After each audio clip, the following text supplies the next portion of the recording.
Hi everyone, this is Flora, the Good Luck Lady, and the Teaching Priestess here at Wicca Workshop. So this is our third rune class, and today I'm going to talk about something a little bit different. We're going to get to one of the runes in a minute, but first I want to talk about so many runes are based off of Isa, ice, and why this is.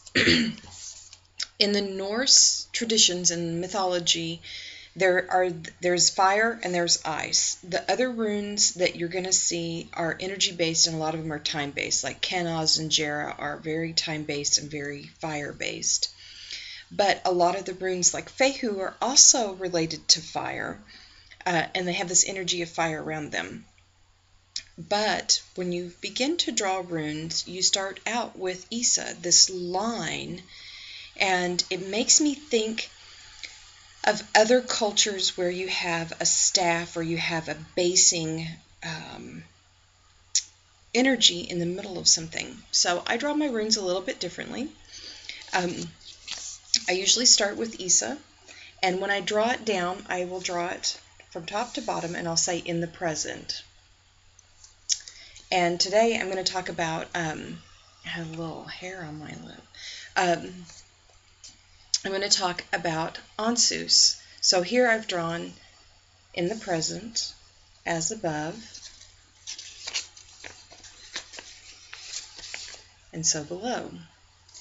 So Ansuz is about eloquence. It's about how you speak. It's about the communication that you have. And considering that we're in a retrograde of Mercury and communication could be sometimes wonky, then I thought I would talk about Ansuz. This is a perfect rune for this time to counteract the effects of a Mercury in retrograde and the energy of Ansuz. A lot of people equate Ansuz with Odin, the god Odin, who is also known as the Allfather, and kind of the big kahuna of the gods in the Norse tradition. I like to think of him a little bit differently. I think of an Odin as someone who has studied and become completely conversive in runes, in rune magic, and rune energy. So there's lots of versions of Odin to me, and the way Odin shows up is so different. I like to think about the idea of maybe a Merlin, someone who has really mastered the art of magic and mastered being able to write in runic speech and runic energy in the inner planes and outer planes.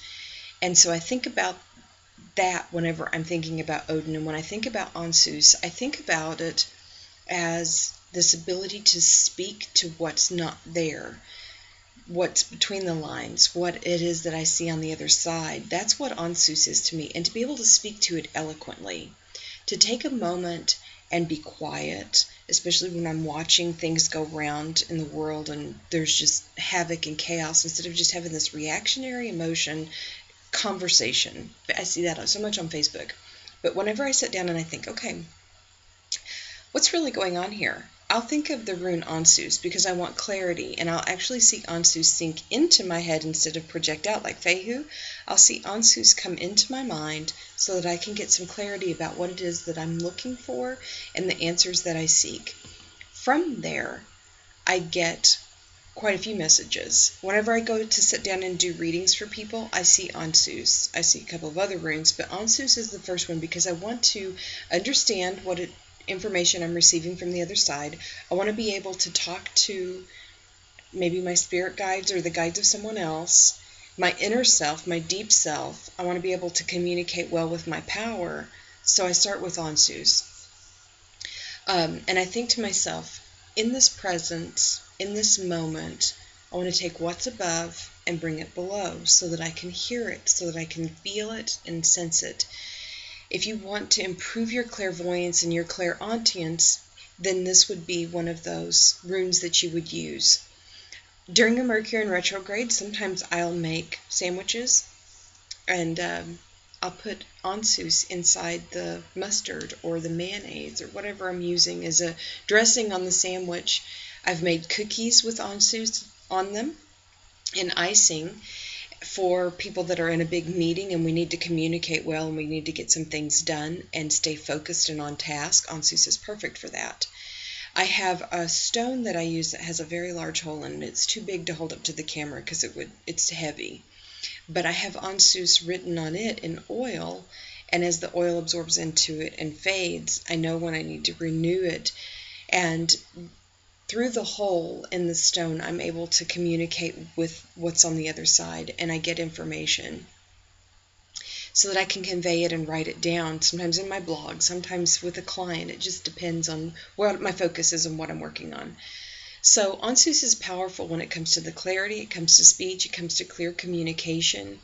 And it's also a peace bringer because it lets people say what's really on their heart and in their mind without confusion and without misrepresentation. There's an honesty to it. And so I think the magic around Ansuz is about self-honesty and really being truthful with ourselves about what it is that we're here to do and why we're here to do it, without this whole idea that we're being judged. Some internal judge is going off and telling us what to do and how to do it and when to do it, and then judging what we did as the result. We have those internal judges that are very mean to us sometimes, and there's no way in the world we would ever talk to a child like that, but we sure talk to ourselves like that. So if you set that aside and you use Ansuz to be honest with yourself and say, yeah, I overate at Christmas time and I really need to go on a diet, or I have put off finishing this book, I really need to sit down and just get it done and quit complaining and bitching and working with other agencies that are helping me edit the book. This is really my responsibility. I need to finish it out. So think about the things that you're working on that maybe you're being dishonest with yourself about, or you're being complacent about, or you're putting off. Insert some Ansuz energy into it, and it will definitely open up for you. For people who are professional bloggers, and that's what they do, I recommend that they have a little strip of tape that has Ansuz written all across it, and they gently put it across the top of their computer, minus the camera if they have a camera connection. And as they see it, the energy of Ansuz goes into them, and it becomes like a staff. I see Ansuz a lot whenever I'm out amongst Plains tribes and I'm doing work with them, because I'll see that they've set a staff out, a prayer stick out in the middle of nowhere, and it has 2 feathers on it facing down. And I always think, wow, that's the coolest form of Ansuz I've ever seen, because feathers have to do with speech and they have to do with communication from the birds. And Odin, that goes back to Odin and his raven carrying messages to him from the spirit world. So Ansuz is about that. It's about what we carry from above and down below and how we say it into the world. So this week, until the next class, I want you to work with Ansuz. I want you to work with it with Fehu. Maybe you end up drawing it like this. You can do it like that, where you're looking at things of the past, like your debts, and you're being honest with yourself about your debt. That's a perfect bind rune for debt. And getting clear about what your message is. What does your debt really say about you and where you've been and what you need to change? And sometimes it can be more a message about our youth, kind of the mistakes we made. So another way that I like to do this is things that I want to work on. This is a great law of attraction bind rune.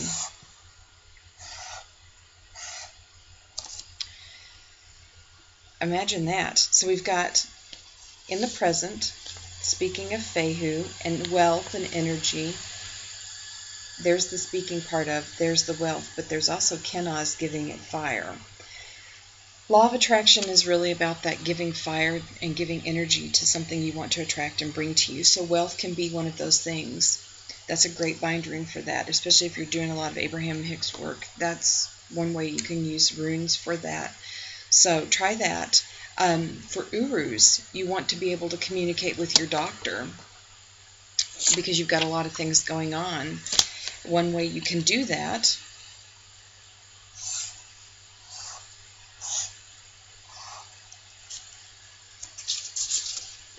you draw the Urus first. So in the present, with your strength, you can speak clearly. So today was a little bit about bind runes, and it was also about Ansuz and communicating clearly. It was about getting Isa drawn, so bringing it in, making something solid like ice, not energy, force, and fire like Kenaz might be. but bringing it in, making a staff, making it ice, solidified wish with your energy and with your rune work. So as you draw your runes, especially the ones that begin with Isa, think about it as in the present. Maybe you want to add something like in a week or in a time frame. You can do that as you draw that first line down, and then you add your markers to it, because you're giving it purpose and then direction. Purpose and then direction. So, I wish you guys the best in your rune work. Practice, practice, practice. Post your comments and questions below. I will be happy to help you. And a few of you guys have asked me to send the versions of the ayat that I use. I'll be sending those out, so you guys get a list of all the runes that I'm working with, and you can work with them as well. I'm not going in any particular order. It's an informal class, and Ansuz came up as what was needed for today. In fact, I woke up and intended to do a completely different thing, and the universe was like, oh no, no, no, no. Mercury's in retrograde. People are being stupid with their speech. So let's work on some Ansuz and eloquence. So enjoy it. I'm glad you guys are liking the class. Please post your questions and the magic that you're doing, because I would love to hear it. And I will chat with y'all later. Bye for now.